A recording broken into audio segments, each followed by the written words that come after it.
tão, vamos dizer assim, tão quente para o momento, que é a educação.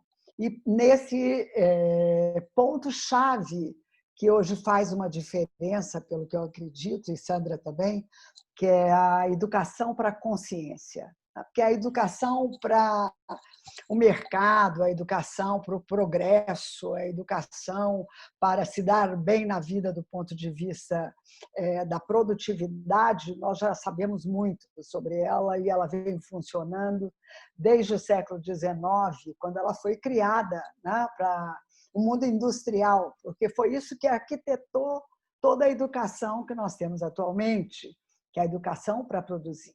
E, nesse momento, nós começamos a abrir um espaço, não somos só nós, lógico, né?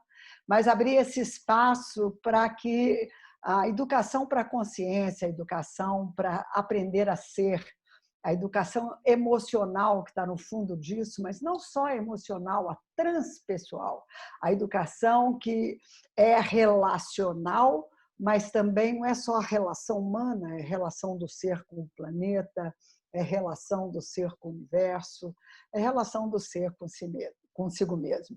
E para mim é uma honra aqui, em nome do programa SAT, criado por Cláudio Naranjo, que é um grande defensor e uma pessoa que realmente acreditou e suas ideias seguem conosco, com esse legado que ele deixou, acreditou no que chamam de utopia, que é mudar a educação para mudar o mundo. Mas nada como uma utopia para realmente poder transformar. Porque com mais do mesmo, ou com a evolução do que já está, ou com a melhora do que já está, nós não vamos chegar em muitos lugares. Nós temos mesmo que acreditar que nós podemos transformar. E transformar é abrir passo para algo utópico, novo, que ainda não teve espaço. Então, eu tenho a honra de estar aqui com minha amiga querida, que a gente tem, antes de mais nada, uma afinidade muito grande, que é a Sandra Tanidantel, que andamos juntos, né, nesse processo já há algum tempo, desde o primeiro encontro de educadores que nós fizemos no Brasil. E a honra de ter você aqui comigo, Sandra, e nós duas podemos bater essa bola, né, de uma maneira em que eu, na minha área, né, de educar pessoas no sentido de transformá-las para elas mesmas, para que elas possam cada vez ser o que são de uma forma mais profunda, em conexão com o ser e não com a forma, e você tão ligada à educação mesmo, né? A educação formal, a educação a qual nós chamamos aquela que a gente aprende na escola, né? Então, eu sinto que eu tenho uma expertise da educação para a vida, aprendida com Cláudio Naranjo, e você, dentro de todos os sistemas, eu acho que nós vamos poder bater uma boa bola. Então, muito bem-vinda, e passo para você um pouco a palavra para que você traga alguma coisa que te venha nesse momento, como a espontaneidade que nós pretendemos nesse encontro. Boa tarde, Fátima. Boa tarde a todos. Boa tarde a todas que estão conosco agora. É uma honra estar aqui com você, falando um pouquinho dessa parte tão querida e tão importante, né, que é a educação formal, que é de onde eu venho, mas com esse novo olhar, esse olhar para o ser que eu fui enveredando por esses últimos anos e também junto com você, com o grupo no Instituto Gestalt de Vanguarda, com você, com nosso encontro de educadores, enfim, todas essas reflexões, espero poder trazer uma pitada de contribuição para as reflexões nesse sábado chuvoso aqui em São Paulo, não sei como é que está aí nas outras cidades, mas um sábado que faz a reflexão, convida para reflexão, mas também convida para uma reflexão que se transforme numa ação, numa possível ação em relação à educação. É verdade, Fátima, eu trabalho há muitos anos, são 30 anos que trabalho com educação em sala de aula, educação formal, propriamente dita. Tenho a biologia na raiz da minha formação, eu sou bióloga de formação e logo me encantei por essa área. Tenho tido experiências e encontros com educadores também de escolas públicas de São Paulo, escolas particulares, outras para além daquela que eu trabalho. E uma das coisas que me chama atenção, que me chamou sempre atenção, é que os educadores e os professores, quase todos com quem eu conversei, com quem eu converso, compartilham da idealização de uma educação que liberte o ser humano, que desenvolva o ser humano, que possa desenvolver o ser humano para além daquilo que nós temos feito tão bem, que é para o mercado de trabalho, para a aprendizagem, para provas, para... Eu acho que isso a educação consegue, quando tem aí estruturas e propostas e uma série de outras condições, os professores conseguem fazer isso com seus alunos. Mas foram raras as vezes em que eu conversei com um professor e que eu não notei, que não conseguia perceber como ele quer um além para os seus alunos, que é este aluno que consiga ser feliz, que consiga se encontrar no mundo, que consiga ser uma pessoa que se realize encontrando o seu eixo central. Isso estava nas entrelinhas dos professores, isso está nas entrelinhas dos diretores, dos coordenadores.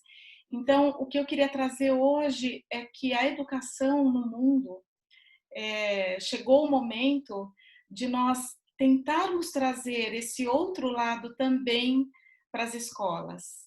Queria trazer um pouquinho, também acho que é uma coisa que veio hoje de inspiração, enquanto nós conversávamos, que era falar o quanto isso é a possibilidade é a viabilização da permanência da espécie humana no planeta. Se não for pela educação, e tenho certeza que os educadores que me ouvem deve estar movendo aí por dentro, porque é isso, se não for pela educação, o risco da humanidade e do nosso planeta existirem tá feito, está posto. Então, e qual é essa educação que poderia modificar esse tipo de problema que nós estamos vivendo, esse tipo de caminho que nós estamos vivendo, esse tipo de caminho onde pessoas muito inteligentes, pessoas que se dão muito bem em provas, em exames, às vezes não conseguem uma liderança ou não conseguem uma sociedade que seja boa para todos, que seja respeitosa e esteja em harmonia com a natureza. Então, eu queria trazer um pouquinho dessa reflexão que move todos os educadores com quem eu tenho tido contato e trazer um pouquinho dessa visão do como nós podemos fazer isso. Porque querer não é tão difícil, mas o como talvez seja. Acho que é isso que eu queria trazer. Exatamente, Sandra. E assim, me alegra te ouvir e o ponto principal aí do que você trouxe à tona, né? Essa educação que leva para o mercado, todo mundo já está expert, né? Não é esse o problema. Embora a sociedade, os pais queiram que os alunos tenham sucesso, mas isso, se nós não olharmos para isso, nós vamos destruir o planeta, porque nós não precisamos mais de pessoas que vão bem no mercado competitivo, que sabem fazer. Nós precisamos de pessoas inteiras, pessoas que sejam, pessoas que tenham um espírito comunitário, pessoas do bem. Então, formar pessoas boas, uma educação para desenvolver a bondade. Quer dizer, é algo muito complexo falar de bondade, né? Porque vamos pensar um pouquinho, se nós estamos falando de uma educação para a consciência, que não é uma educação para um mercado, a consciência ela passa por conhecer a si mesmo. E conhecer a si mesmo passa por descobrir coisas que a psicologia humana veio mostrando desde Freud, porque Freud começou achando que não tem jeito, o ser humano é um perverso polimorfo. Mas depois dele vieram muitas outras percepções, né? E inclusive a Gestalt, as transpessoais e também, né, as psicologias orientais acreditam que no fundo de cada pessoa existe uma bondade intrínseca e que essa bondade intrínseca ela só pode ser acessada se houver realmente a possibilidade de deixar o ser que tem em cada um desabrochar. E aí é que está o grande, vamos dizer, a grande diferencial de uma educação para a consciência. Tem um formato de expressão, vamos dizer assim, dessa educação para a consciência, que Cláudio gostava muito, que é a educação poder ser um jardineiro em vez de ser um marceneiro, né? Que põe a forma e compete, que é aquela educação para tirar a vontade, elimine a vontade. Nós sabemos que essa educação, tem muitos filósofos dessa mesma educação que falam que tem que educar a vontade. Será que a vontade nós temos que educar ou nós temos que dar a ela contornos para que a pessoa possa trazer a vontade? Isso virá o que a gente quer de força de vontade. Nós destruímos a vontade própria de cada criança, porque ela tem que ser submetida, submetida, submetida, e depois queremos que ela tenha força de vontade, né? Então, já começa com esse ser que a vontade vem de algo muito profundo no ser humano, que é da sabedoria organísmica, que sabe o que precisa, vai, busca e satisfaz. Então, essa vontade que tem a ver com esse instinto, com essa natureza mais profunda, que a gente chama de sabedoria organismo, porque se a gente fala que é sabedoria animal, vamos dizer, aquilo que tem de mais profundo e sabe no nosso corpo, que tem faro para as coisas, que sabe ir aonde a gente precisa, existe uma linha de pensamento que acha que o animal tem que ser domado, né? Como demonizando, como diria o Cláudio Naranjo, essa sabedoria organística, um animalzinho de cada um. Então, as crianças já partem do princípio, quando olhamos para elas, né, de que tem algo errado com elas. Não, né? Elas têm uma sabedoria intrínseca, que você só precisa organizar para que isso possa desabrochar. Porque uma das coisas mais importantes para o sentido da vida é a pessoa florescer e poder ser o que ela veio ser. Mas a gente educa para ela ser uma outra coisa. Por exemplo, ela nasce tomate, a gente quer que ela seja manga, abacaxi, abacate. E daí começa a luta competitiva de ser o que parece ser, o que tem que ser, e não simplesmente descobrir o ser. Que ser é esse? Que ser que dá sentido? Como você vê isso, Sandra? Conta um pouco para a gente como você vê essa visão do Cláudio, da sabedoria organísmica, você como educadora, né, de dar espaço para que a criança ela sinta que o que ela é já é suficiente, só precisa adubar para crescer, né? Que aquilo que ela é. Porque, às vezes, Sandra, eu penso assim que nós, como adultos, achamos que a criança nasce deficiente. Uma criança aprende um idioma, vários, em um ano. Ela já nasce inteligente. Nós estamos dando código para elas. E nós olhamos para as crianças como se elas fossem algo que a gente tem que enquadrar, encaixar, né? Esquecemos que ela é um ser inteligente, né? Então, o que nós estamos ensinando para esse ser inteligente? Eu tinha preparado, né, para conversar exatamente a imagem do jardim. Eu vejo a educação, uma das visões que me vem com a educação, ela tem a ver, sim, com um jardim, com desenvolver-se. Então, as crianças e os jovens, quando vão para a escola, eu vejo que a escola pode ser um lugar onde ele se desenvolva, mas ele por ele, nas concepções e nas características e nos talentos deles.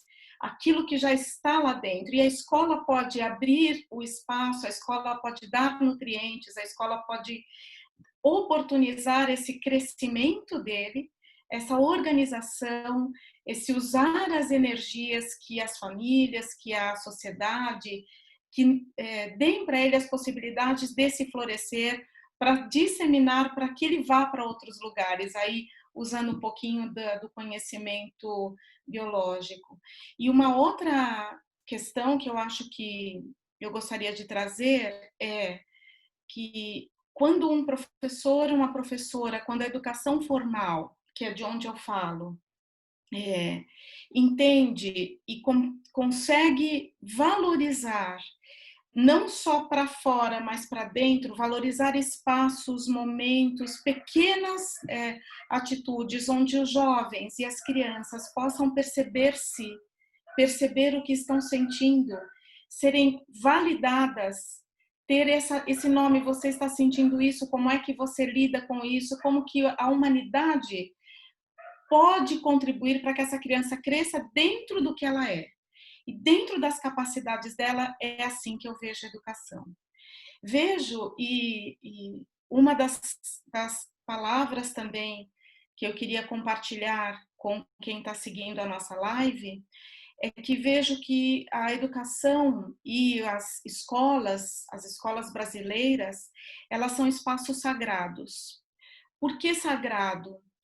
Porque eu entendo que a educação pode, e é um momento em que a humanidade pega o que há de mais importante dos conhecimentos e leva para as crianças, para que elas possam crescer e possam amadurecer e se desenvolver nesse jardim aí, nessa gama de oportunidades que ela tem. E por que sagrado? Porque se as crianças, elas são o que há de mais importante para a humanidade, é onde tudo continua. E se nós não deixarmos essas crianças terem o contato com os saberes humanos, elas terão menos oportunidades para esse crescimento. E onde eu queria chegar? O que eu vejo é que a educação e os professores, eles têm agora uma oportunidade maior ainda, no meio, inclusive, dos desafios agora do que nós estamos vivendo na pandemia, de organizar os currículos e organizar os tempos e os espaços para que as crianças e os jovens possam desenvolver e deixar aparecer a criatividade, os desejos, que eles possam experimentar essas vontades, esses talentos que eles têm dentro deles e que às vezes ficam e permanecem sufocados pela sociedade, pela escola. Então, Fátima, é uma inquietação que nós temos e tenho certeza que eu falo isso com tantos educadores. Como que a escola, com tantos saberes que a humanidade tem e que precisa oportunizar para os alunos, como é que a gente pode criar oportunidades para os alunos e para os jovens e para as crianças poderem ter um espaço para experimentar e se conhecer a si mesmo? Porque se eles não pararem, se eles não respirarem, se eles não valorizarem por meio do seu professor, onde tem, e a outra palavra que eu tenho muita, que me vem com muita força é o afeto. Então, a ligação afetiva do professor, sem ser a ligação romântica, não é esse o caminho, mas a ligação afetiva do professor com seu aluno pode validar que esse aluno conheça a si próprio, que os outros valorizem o que ele é e que ele possa se desenvolver nos seus projetos de vida. E por que eu falo que hoje em dia existe uma oportunidade? Além, eu trouxe aqui uma frase que está no livro do Cláudio Naranjo, que fala da educação para mudar a educação para mudar o mundo, eu já trago essa frase. Eu acho que nós estamos no momento, é como se tivesse aberto uma janela de oportunidade para a educação formal, porque quem é professor sabe que agora entrou na BNCC, na Base Nacional Comum Curricular, a oportunidade de se falar de forma curricular da educação socioemocional. E aí é o caminho para a educação, para o conhecer a si mesmo, porque eu não posso entender a minha emoção se eu não olhar para mim. Então, as escolas podem agora, de forma legítima e legitimado pela estrutura de educação, oportunizar esses momentos. E aí eu vou falar um pouco de como isso é difícil para os professores e para os educadores, porque nós não tivemos essa formação na base da nossa formação e nem na educação inicial. Então, para o professor, eu sei e eu conheço professores que acreditam nisso e que têm tentado olhar para a educação, para o ser, para a consciência socioemocional com muito carinho, mas são poucos os que têm elementos para poder trabalhar com as crianças nesse caminho, se eles próprios não andarem.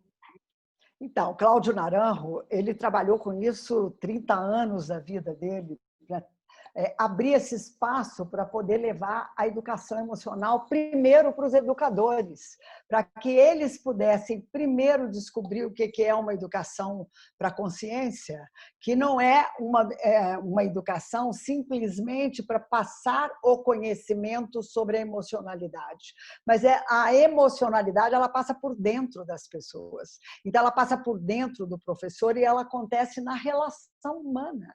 Então, não existe educação sem contato humano.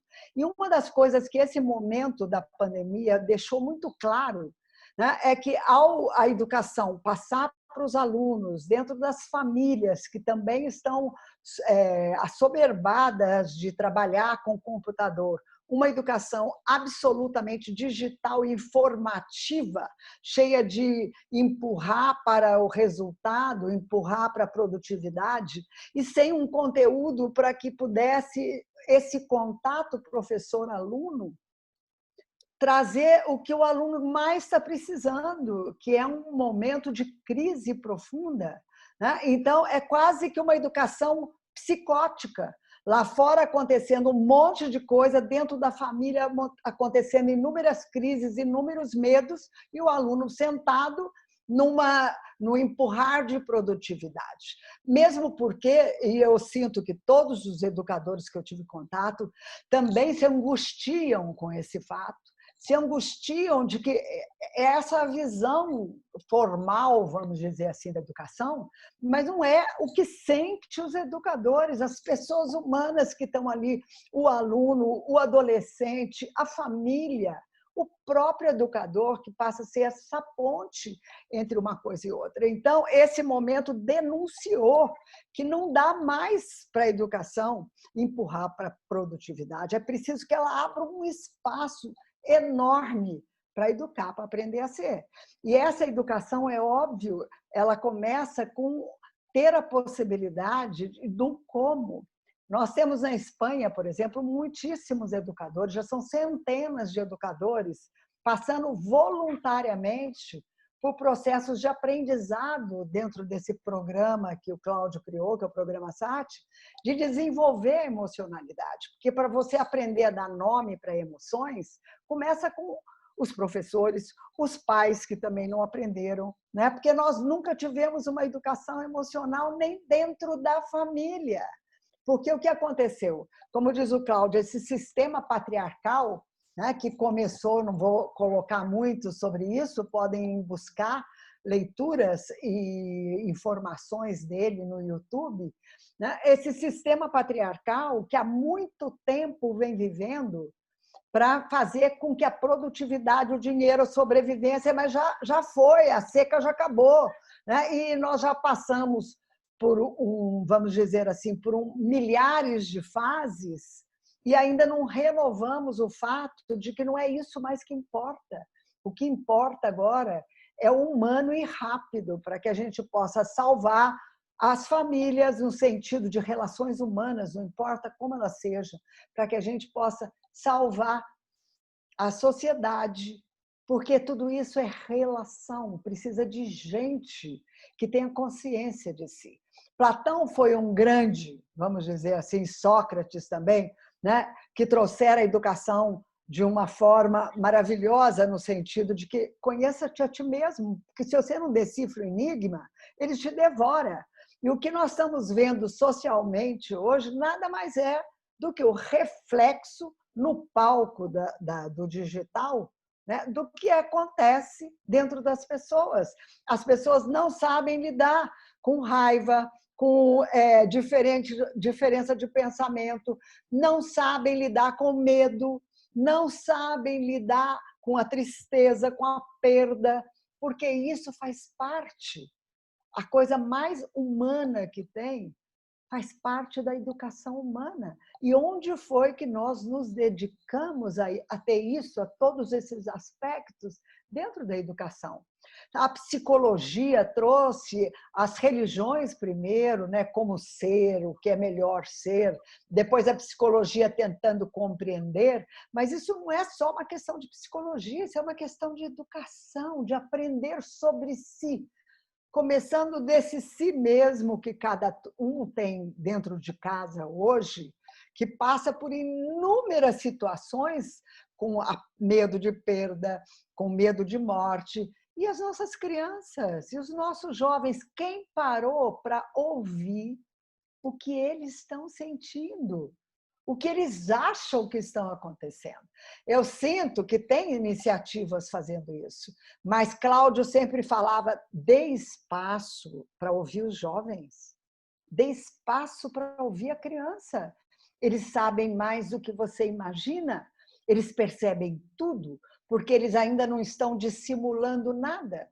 Porque a educação, a adaptação fez a gente criar um monte de mecanismo para se adaptar.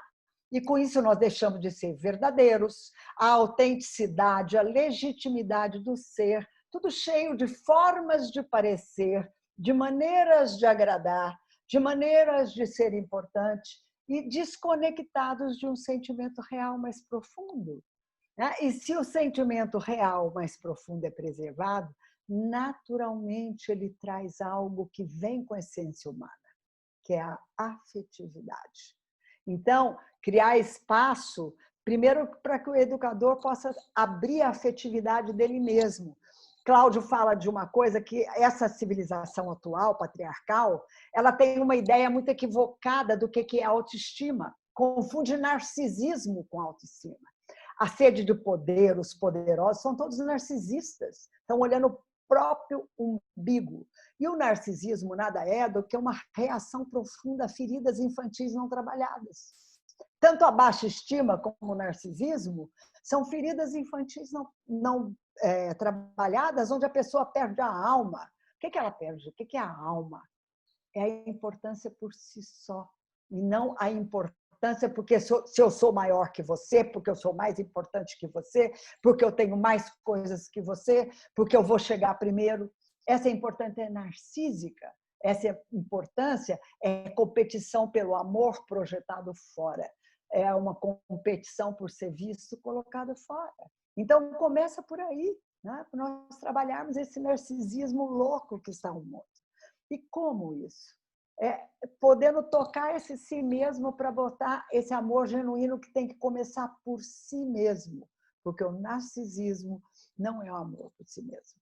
Então, nós somos muito equivocados que nós nos amamos. A gente vê, por exemplo, né, o Ocidente teve o catolicismo, por exemplo, de uma forma muito forte. Eu não estou falando da essência da religião, mas eu estou falando de como a instituição, que era amar ao próximo como a si mesmo, certo? Esqueceu do si mesmo, porque o si mesmo, se ele for narcísico, não tem como amar o próximo de verdade, né? Então, primeiro, é preciso conhecer a si mesmo para poder ter esse amor. E esse trabalho precisa começar com os educadores, porque eles podem ser essa ponte. E eles também são os mais pressionados nesse sistema, porque ou eles encaixam no sistema e passam a ser reprodutores da produtividade, do empurrar a produtividade, ou eles têm um espaço primeiro para eles, para que eles possam passar algo que passa por dentro deles, né? Que é isso. Eu vejo que nesse momento também tem uma coisa muito importante, que é a gente olhar para as famílias, mas eu quero falar disso um pouquinho mais à frente. Eu quero ouvir também a Sandra, se ela tem alguma coisa mais a acrescentar nesse olhar de que é preciso dar para os educadores um espaço para que eles possam expressar o que eles sentem nessa situação. Nós temos feito isso na Espanha, fizemos aqui no Brasil também, reunir educadores sem nomes de escola, de educador simplesmente, como é que você se sente no meio disso tudo? Né? Como é que você se sente como esse transmissor de uma educação que empurra a produtividade, sendo que você também é um ser humano, que você também tem filhos em casa, Como é que é isso? É óbvio que, mais do que nunca, nós temos, todo mundo tem o medo da pobreza, o medo de não dar certo, o medo de não ter...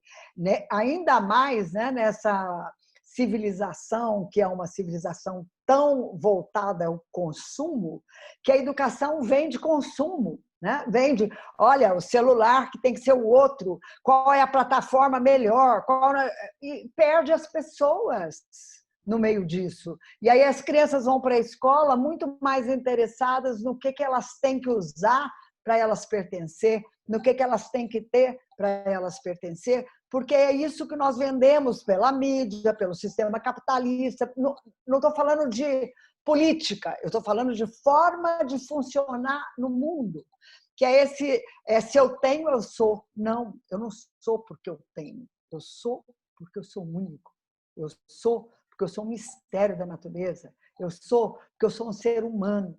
E é isso, esse resgate à humanidade que eu sinto que nós temos que caminhar para uma educação que volte a ter espaço para a humanização, que volte a ter espaço para um educador que possa dizer, que possa ter espaço para ver como ele se sente, quais são as questões que ele precisa atravessar para encontrar a si mesmo. Porque é óbvio, encontrar a si mesmo dá medo.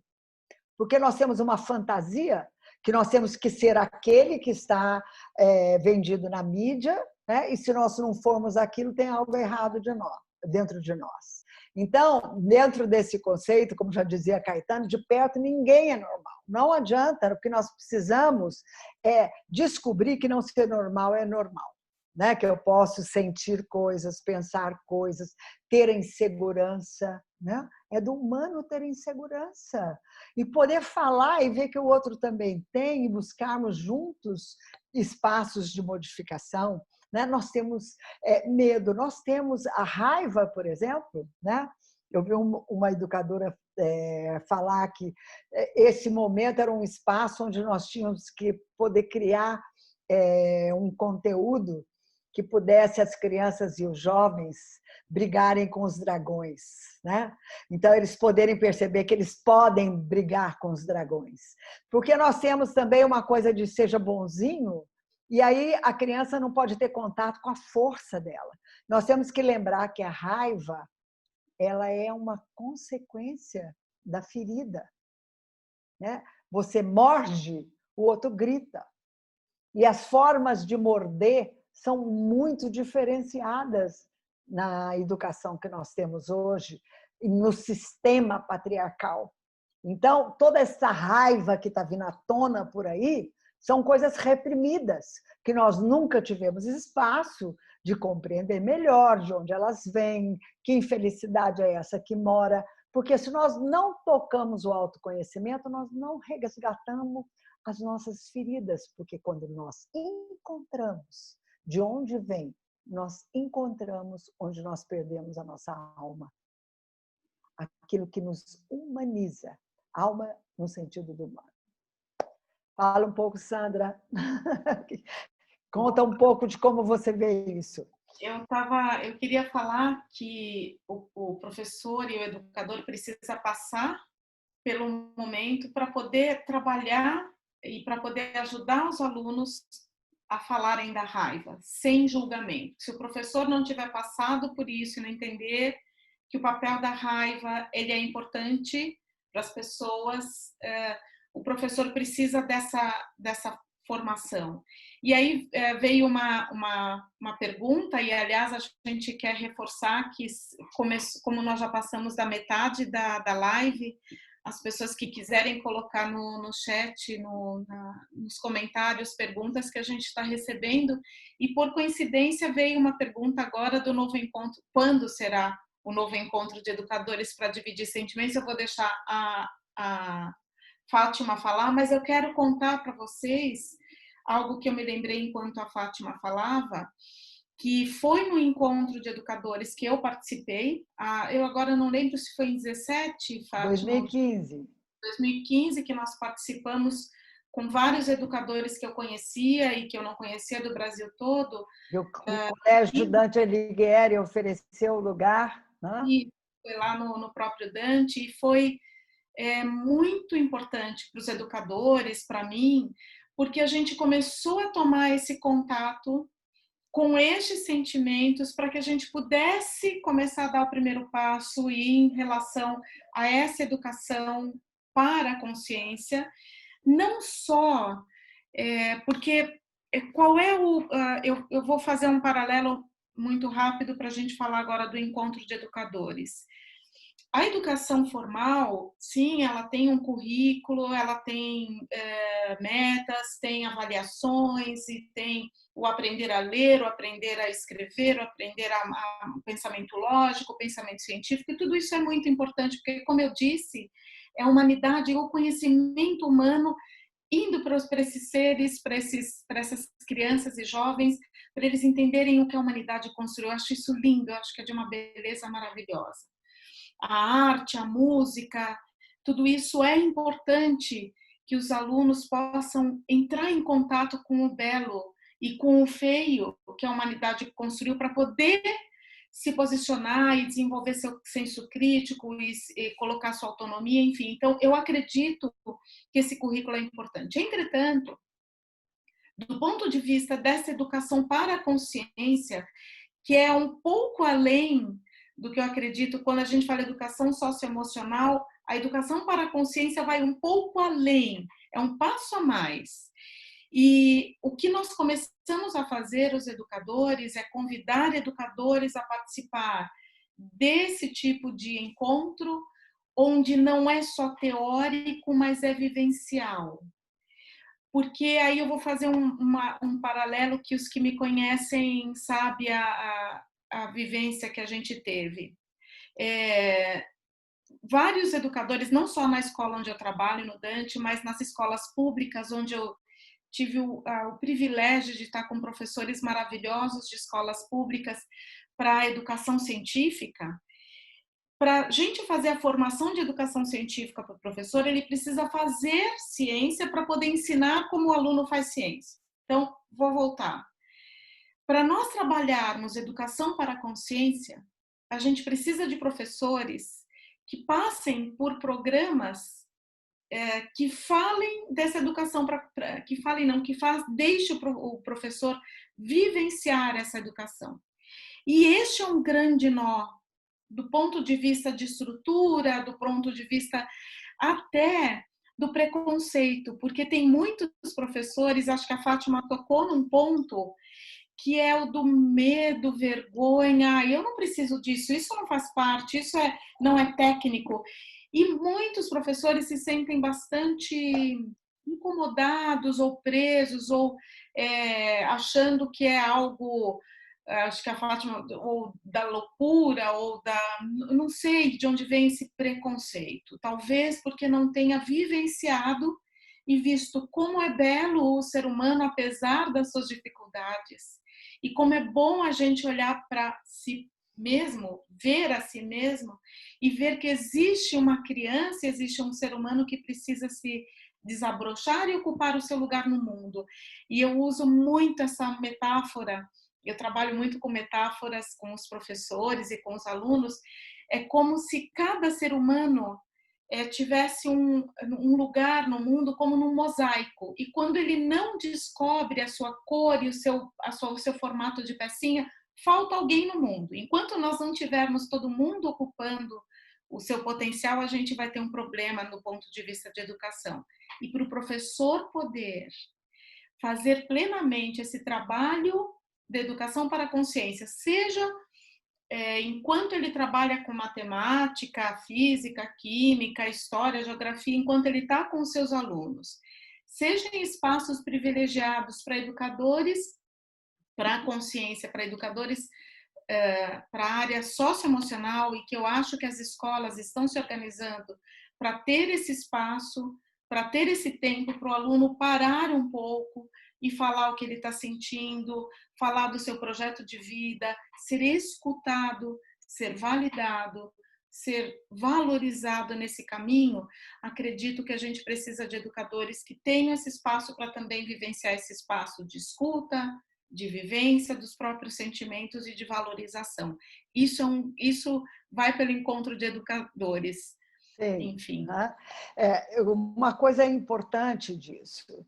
Se nós pensamos que a educação informa, né? Informa sobre coisas que são para o mercado, mas também informa sobre a história da humanidade, né? A educação que poderia ampliar isso na filosofia, porque nós também sabemos que existem as distorções, né, da comunicação da história, nós sabemos que isso acontece também.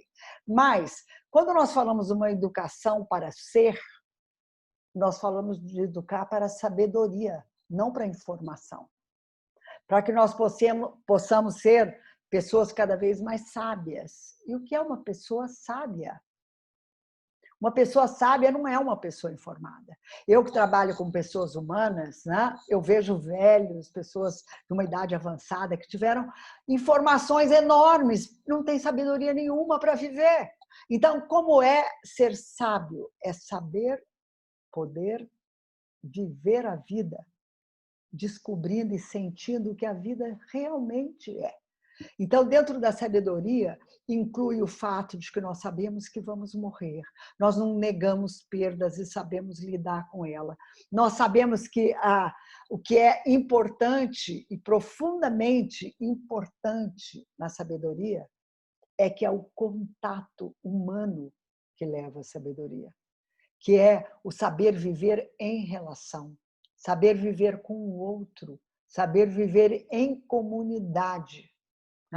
Isso, esse desenvolvimento da compreensão da sabedoria e educar para uma sabedoria, nós precisamos de ensinar as formas de poder, depois de adulto que somos, de nos tornarmos um pouco mais sábios, né? Porque se nós formos ver, nós estamos num limite entre a neurose e a repetição, viver como máquinas automáticas que estão buscando aparência, buscando alta importância e sem ter conhecimento de si. Então, como nós podemos ser sábios se nós não temos nem conhecimento de nós mesmos?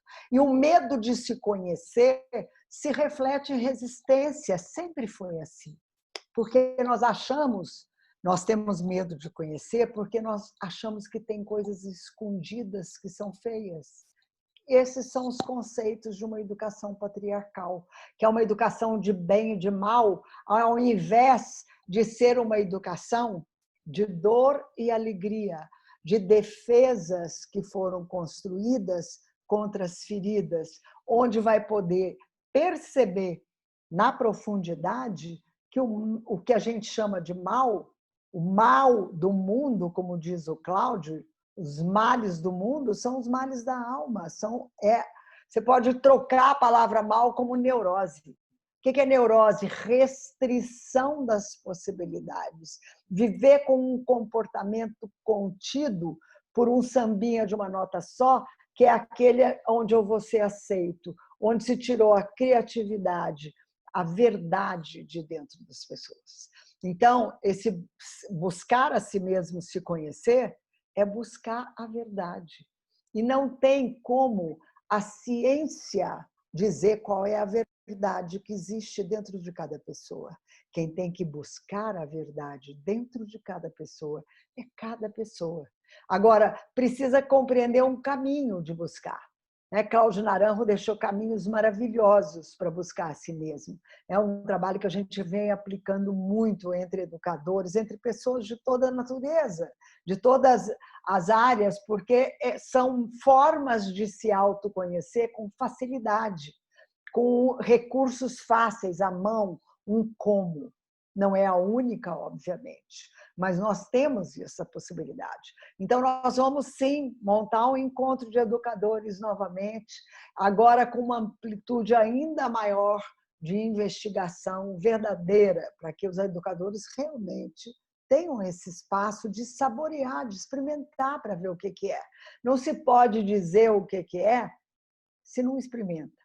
E nós temos um falso conceito de que nós sabemos quem nós somos. Por isso que a gente fica com medo de chegar muito perto. Alguém chegar muito perto e abalar nossa imagem sobre nós mesmos.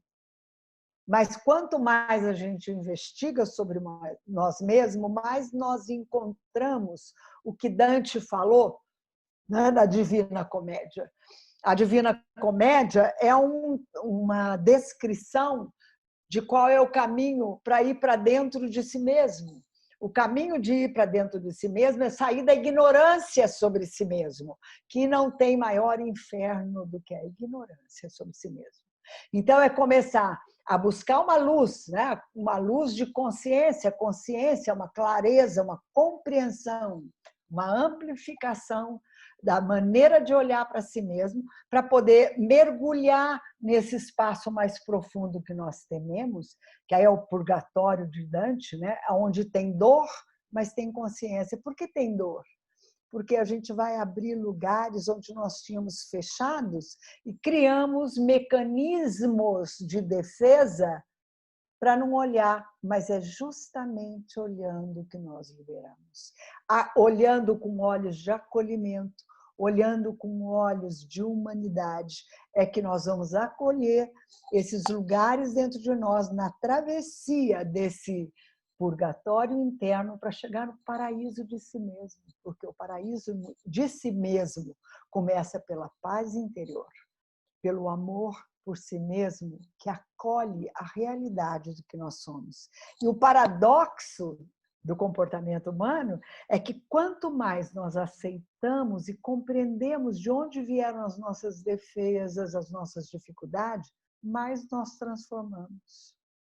A aceitação amorosa de si mesmo é que traz a transformação e a renovação. Então, iremos sim trabalhar como a gente puder, não é mesmo, Sandra, para que a gente possa abrir esse espaço de que os professores possam ter uma formação para ser.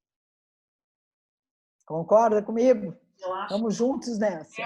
Agora, uma coisa importante que eu quero também salientar aqui, deixar esse espaço, né, é a família, a escola, a instituição, os professores e os alunos.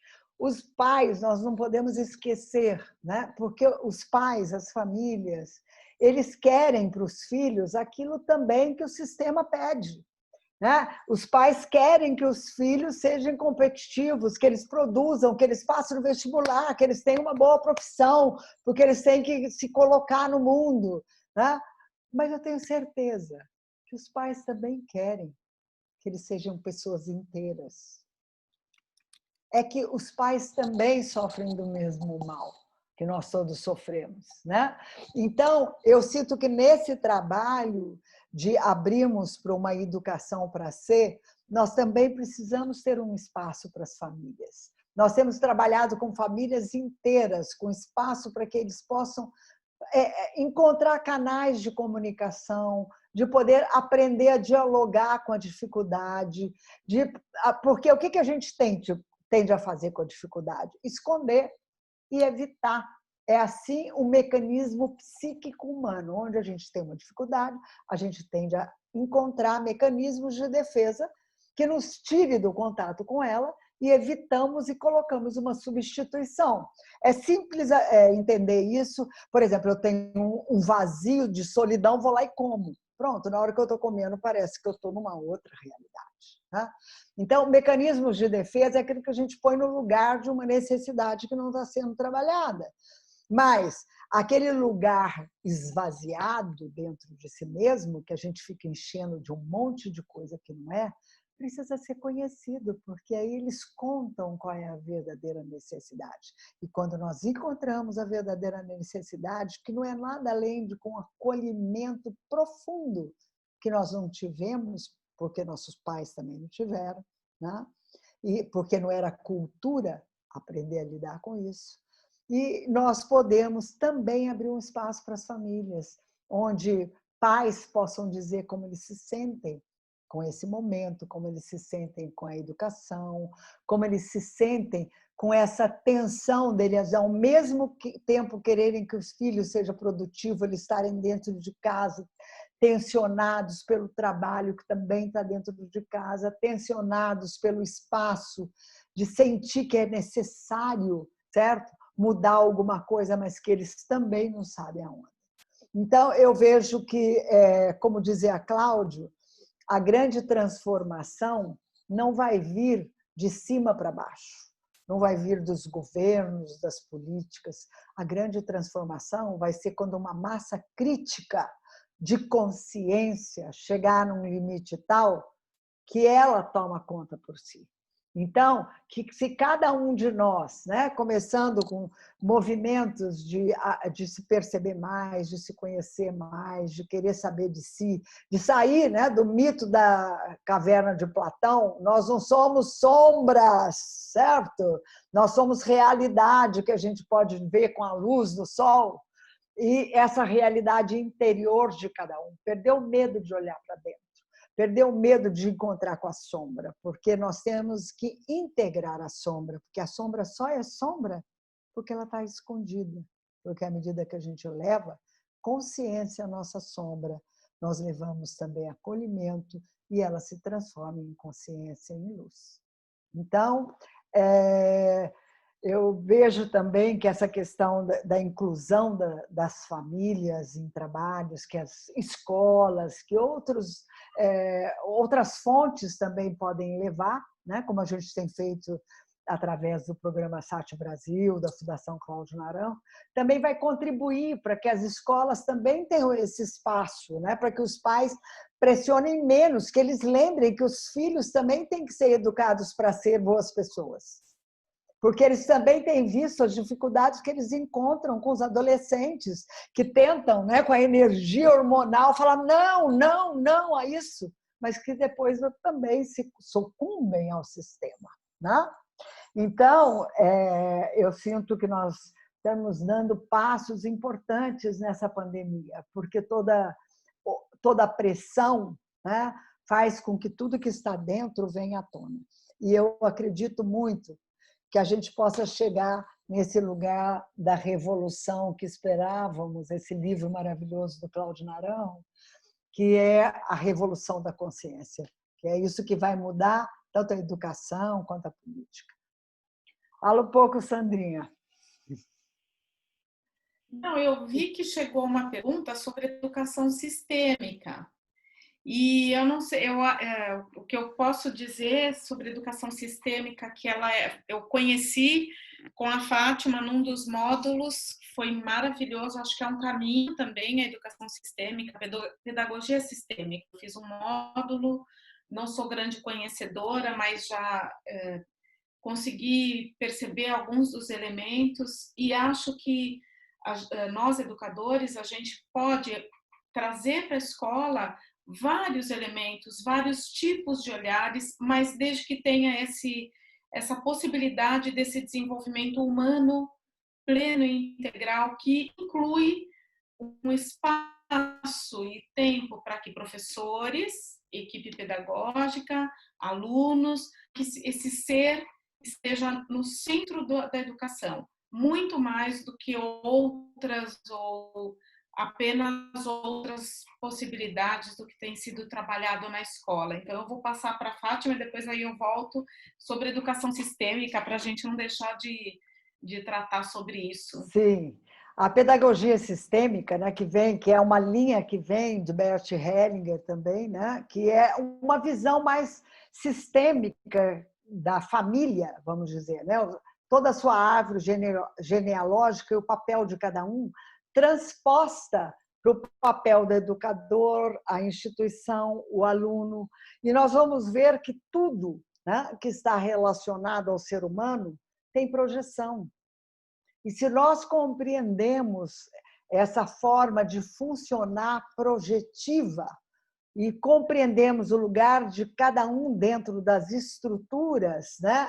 Nós não estamos falando lugar de professor, aluno, de uma forma concreta, nós estamos falando de um lugar afetivo, como nós projetamos os nossos lugares afetivos em todas as pessoas. Os professores projetam nos alunos, os alunos projetam nos professores, e não adianta, se nós não aprendemos a lidar com isso, nós simplesmente vamos viver isso sem saber que estamos vivendo, né? Como os cegos da caverna de Platão, achando que a sombra é a realidade. né? Então, é mais um instrumento de clareza para que a gente possa compreender ainda mais o papel de cada um dentro da educação.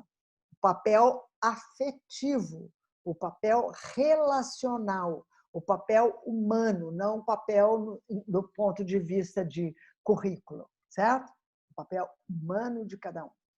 Então, tem muitos, vamos dizer assim, instrumentos criados para esse como. Tem a pedagogia sistêmica, tem a sabedoria do estudo das personalidades, tem trabalhos profundos com o estudo do corpo e as repressões. É um popurrí de coisas que podem ser oferecidas aos educadores para que eles possam ser mais senhores de si, não no conhecimento, mas sim na sabedoria de si mesmo. Mais alguma pergunta? Vale também a gente colocar...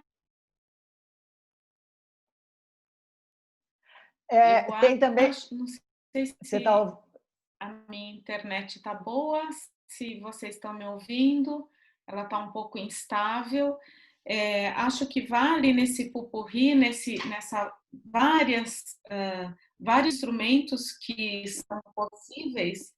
Eu não queria deixar de lembrar da arte, porque a arte é um caminho também desse conhecimento mais interno do professor e do aluno para essas emoções. Pode ser um grande caminho, a arte pela dança, a arte pela pintura, a arte escultura, a fruição e a arte como produção pelos alunos e pelos professores, né? Sem dúvida. A arte também... Nós também usamos muito a arte como forma de autoconhecimento também, né? O teatro, a possibilidade da educação contemplativa também, né? Através da música, através da meditação, através do desenho, através da criação, que é a forma de contemplação, ela é muito ampla e ela faz parte da educação contemplativa, que vai desde a meditação até toda a expressão artística. Tem duas perguntas aqui, Sandra, que eu vejo importante a gente dar um retorno para quem falou, né?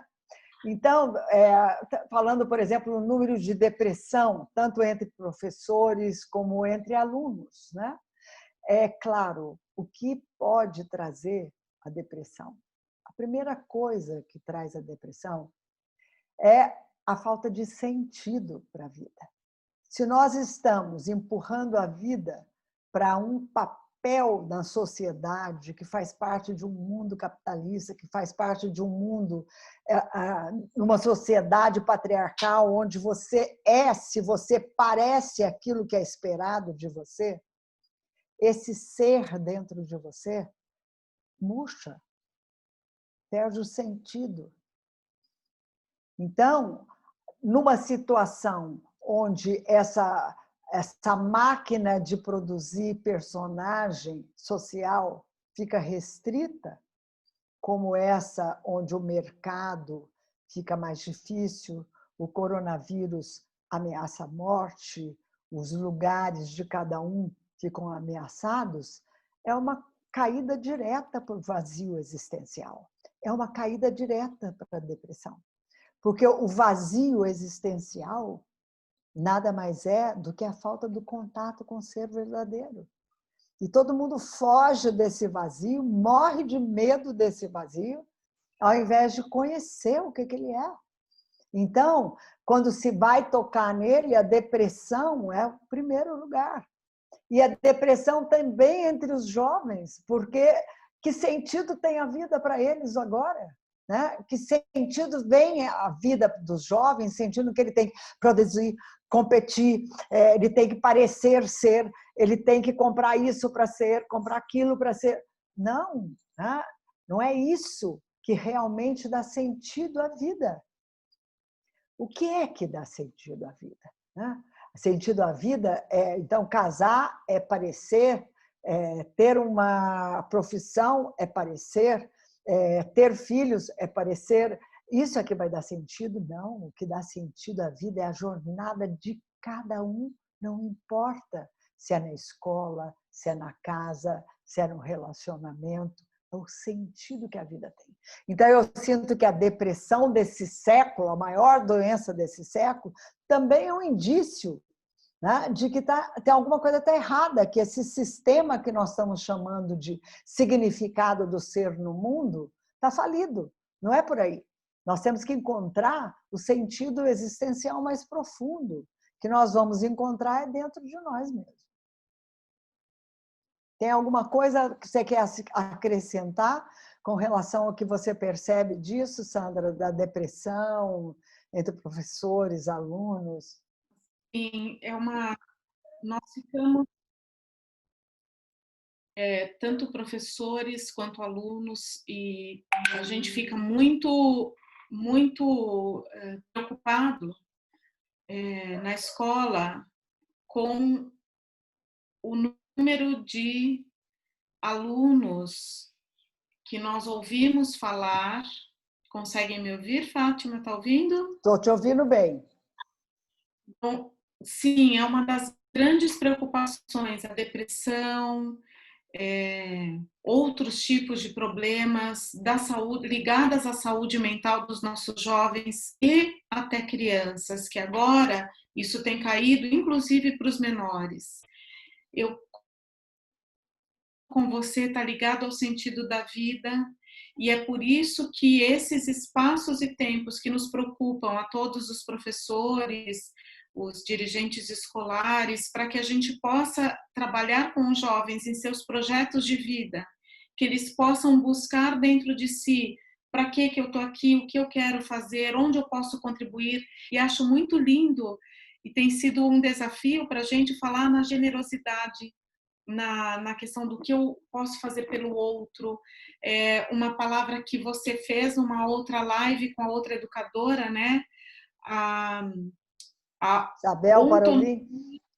isso, para falar não da autonomia, da autonomia que está ligada a outro tipo de olhar para o outro, não olhar só para si próprio, enfim. Eu acho que nós estamos na escola podendo trabalhar e devendo trabalhar com essas linhas. Mas é claro que nos preocupa, porque isso tudo depende de uma formação de educadores, e para que educadores possam passar por esse caminho de formação, de crescimento e desenvolvimento humano. No fundo, é aquilo que você disse. Isso depende, é difícil para eles e para nós, porque nós não passamos por esse tipo de educação também. Não existe faculdade, ou não existia faculdade que lidasse a nossa licenciatura ou o curso de pedagogia. Não havia, ou como não deve ainda estar disponível, esse tipo de formação para o professor. Então, é muito difícil. Fora o preconceito e fora o medo que nós já tratamos, né, nessa linha.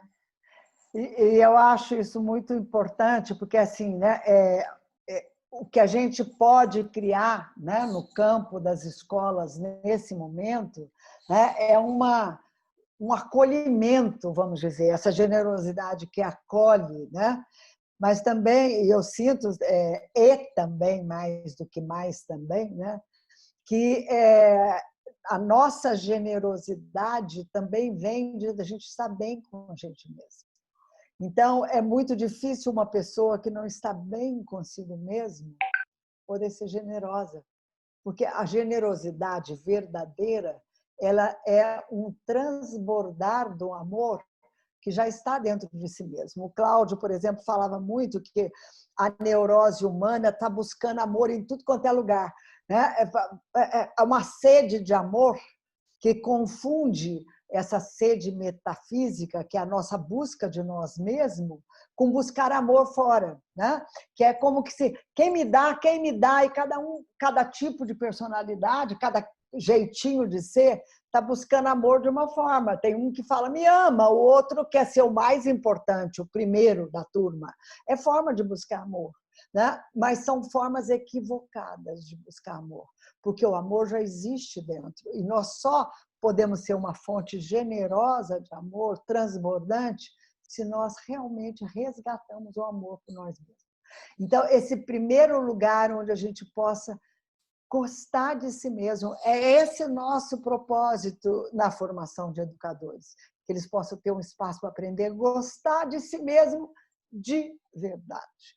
Porque se eles puderem sentir esse amor por si mesmo, isso é o princípio da cura da neurose, quando eu posso amar verdadeiramente a mim mesmo, exatamente como eu sou, algo se passa e eu passo a ser uma fonte que transborda amor.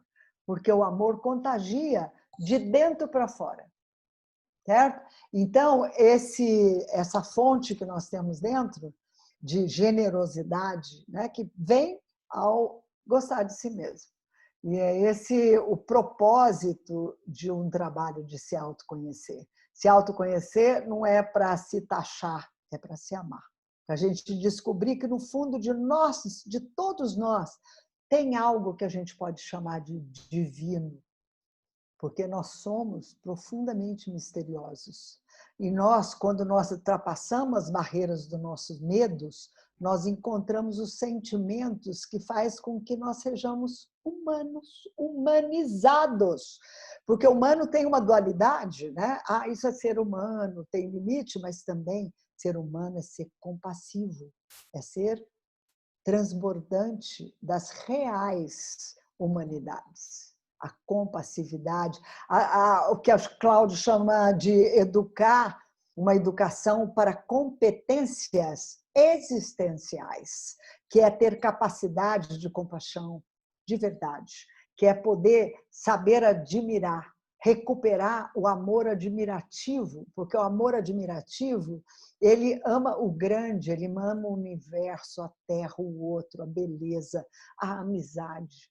Recuperar o amor, que é o amor compassivo, o amor materno, que é o amor que acolhe nesse sentido uterino, e recuperar o amor pela criança interior, que é a nossa espontaneidade, a capacidade de ter prazer, né? Também discriminar a espontaneidade, o prazer, o Dionísio, vamos dizer assim, né? Ter essa dança entre o Dionísio, que é o prazer de viver e de ser e de florescer, com o Apolo, que é a forma de fazer, né? Que é o como poder aprender esse caminho do meio, né? No oráculo de Delfos, além de ter conheça-se a ti mesmo, tem também sem excessos, tá? Ou seja, o caminho de meio, o equilíbrio, a neutralidade. Bom, tem duas. Tem uma pergunta que eu acho que todas super difíceis. Eu vou falar sobre. Tem um professor, provavelmente professor, que perguntou como se pode começar a fazer isso no ensino público. Não consigo dar essa resposta de forma muito ampla, mas eu acho que tem 2 ou 3 itens que eu poderia dizer.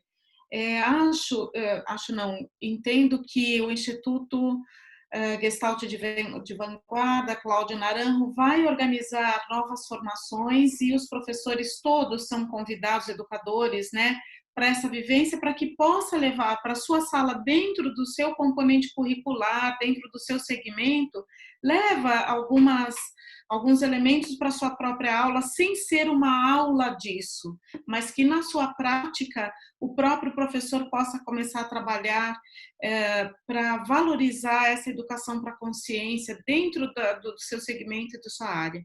Entendo o quanto é desafiador no ensino público, acho que é desafiador em qualquer, seja no público, seja no privado, para o professor, mas essa formação vai dando a segurança para esse começo de trabalho. Sei também que muitas secretarias de educação municipais fazem trabalhos, abrem, por conta da BNCC, tem espaços para trabalhar com a questão socioemocional, tem vários institutos muito sérios que dão formação de professores também. Eu conheço a ASEC, a Associação para a saúde emocional das crianças e adolescentes, que faz esse tipo de trabalho em várias cidades do país, com formação de professores. Então, há essa transformação na educação, ela começou a acontecer de forma ainda pulverizada, algumas iniciativas, mas ela começa a fazer sentido. Então, as formações dos professores, os gestores dando esse espaço, utilizando tempos no currículo, valorizando o professor que utiliza esses instrumentos, eu acho que é uma forma. Como tratar assuntos importantes como suicídio, depressão e violência, eu vou pedir, eu tenho alguns elementos, mas eu vou passar a pergunta para a Fátima e a outra também para a gente já terminar, né, daqui a pouquinho, Sim, né? sim. Então, eu acho que a primeira coisa que eu quero esclarecer, o Instituto de Gestalt, ele tem um programa de formação de pessoas para elas se transformarem em agentes de transformação. Mas acima do Instituto, esse Instituto foi criado pelo desejo de Cláudio Naranjo, mas acima desse Instituto tem o programa SAT, a Fundação Cláudio Naranjo, com todo esse sistema que já há 30 anos a gente vem desenvolvendo, de poder levar a transformação das pessoas. Ele começou com esse trabalho na transformação dos próprios terapeutas, isso se estendeu a outras pessoas que também queriam um processo de transformação para educar, para ser, do ponto de vista psico, né? E também depois ele abriu isso para a educação. Na Espanha, a gente já tem um movimento bastante amplo, no Brasil nós estamos começando a ampliar para a educação desde 2015, a gente vem plantando sementes para isso. Então, nós temos muitos instrumentos do como fazer. Obviamente, tem muitas pessoas começando uma semente aqui, aqui, ali, ali, né? Muitos grupos fazendo esse desenvolvimento, e seria muito legal se a gente pudesse se unir, né? Todos aqueles que estão fazendo alguma coisa para fazer um conjunto e discutirmos e colaborarmos uns com os outros, o que tem feito, o que funciona, como a gente pode melhorar mais. Esse também é um objetivo nosso, de poder ir ampliando essas sementinhas que estão já brotando em vários lugares, para que a gente possa, nas mãos, somar, acrescentar grupos diversos que já fazem coisas, porque eu tenho certeza que em vários lugares já tem muitas iniciativas. Se a gente soma, essa massa crítica fica mais forte, e a massa crítica pode transformar instituições de cima para baixo, ou seja, governamentais, que é elefante branco, né? Que é essa coisa enrijecida que são as estruturas, se nós vamos ajuntando, de baixo para cima, a gente leva a uma transformação. Agora, eu sei que esse momento onde nós temos, respondendo essa pergunta, né, como tratar de situações tão importantes como ansiedade, suicídio, depressão e violência sexual, né, que essas questões importantes sempre existiram, né? Sempre existiram. Agora, elas são mais, vamos dizer, em evidência, porque nós também vemos um sistema falindo em várias formas, né? Nós somos uma pandemia, nós temos agora também a comunicação por digital, que se torna muito mais ampla a divulgação de tudo isso, e com certeza esses temas, né, sempre foram tratados ou por palestras ou por alguém falando alguma coisa a respeito, dando uma orientação para educadores que estão passando por essa situação, por escolas que estão passando por isso. Nós mesmos nos dispomos, né? Nós temos um serviço social na nossa escola, no programa SAT, no Instituto, de apoiar. Nós apoiamos escolas, apoiamos educadores, e nós temos interesse humanitário em fazer isso, né? Nós não temos interesse econômico de fazer isso, nós temos interesse humanitário, então nós doamos o nosso trabalho para poder criar centros de apoio e que possam se somar esses centros de apoio. Então, eu acho que para esses temas realmente precisa lugares especializados, apoios especializados, além da informação sobre o assunto. porque informar sobre o assunto, existem inúmeras informações que você pode ter sobre a ansiedade, sobre o suicídio, sobre a violência sexual. Agora, preparar pessoas para lidarem com isso precisa especialidade, precisa especialistas para isso. Então, nós temos grupos de pessoas que têm essa disponibilidade, que são formadas dentro desse programa, né?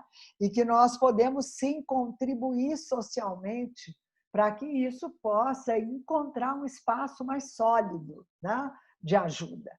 Então, de colaboração. Tenho certeza que não somos só nós que oferecemos essa colaboração, mas nós estamos disponíveis para isso. Vai falar mais algumas coisas, Sandra, para que a gente possa encerrar o nosso encontro?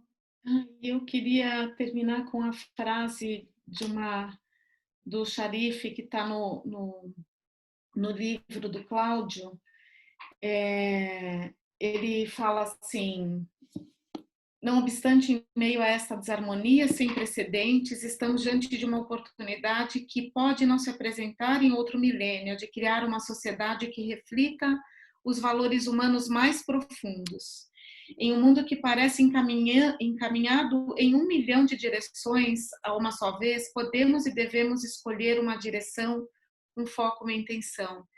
Que a intenção e a direção que nós, na educação, escolhamos e possamos escolher é a da educação para a consciência humana, de valorização dos nossos jovens, das nossas crianças, com o apoio e crescimento dos próprios educadores, que a gente possa caminhar por aí, Fátima. Sim, Acho que é isso. sim. E eu quero terminar assim, também reverenciando a esse querido mestre Naranjo, né? Que eu acho que é um gênio, um Sócrates da atualidade, que foi um profeta de tudo que está acontecendo, né? E aqui com esse livro dele, que é A Revolução que Esperávamos, que é uma obra cheia de esperança para a transformação que havíamos deixado de esperar, mas que podemos esperar e fazer acontecer. Vamos lá fazer acontecer. A revolução do mundo através da consciência. Então, essa é a minha esperança, de que a consciência comece pela educação e que realmente a gente possa fazer uma revolução do mundo. Começar pela educação significa a revolução começa dentro da minha própria educação, da minha própria transformação, da transformação do entorno, que transforma os alunos, transforma os filhos, transforma todo mundo. Então, o que eu desejo aos educadores nessa profissão que eu acho que é uma das mais nobres que existem, né? Que ainda mais nesse mundo atual, onde ele fica horas, mais horas e mais horas com os alunos, as crianças em formação, eu desejo a eles, né, que essa consciência possa brotar, florescer e expandir, e que eles possam ser essas pontes dignas também. Muito obrigada a todos. Obrigada, Sandra, querida. Obrigada por esse encontro. Até mais. Até mais. Tchau.